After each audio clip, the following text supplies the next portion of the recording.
But again, children deal with boredom in a different way. They use what they have to be creative, and they don't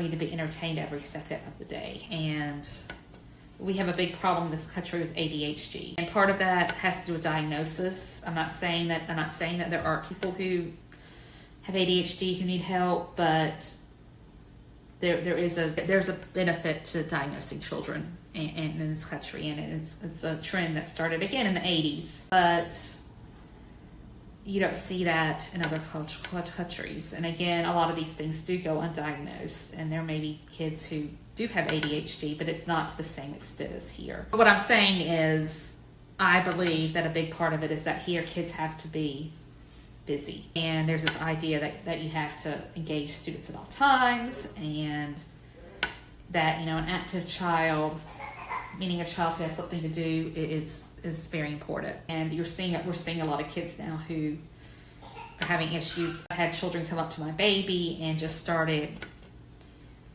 playing with her and just being kind of physically aggressive, and they just couldn't, literally I said no, and I even took her, and they're trying to get her again because there's this idea that they have to have something to occupy their minds. You were expected to be bored, and girls would play house and boys would play soccer or go to the river, but they would organize it on their own. And there was not this idea of need for safety. There's this idea that kids needed to work things out. They needed to problem solve. They needed to do things on their own instead of always having adults step in. But again, that goes back to this view of safety, that you have to keep kids safe. That's the most important thing ever.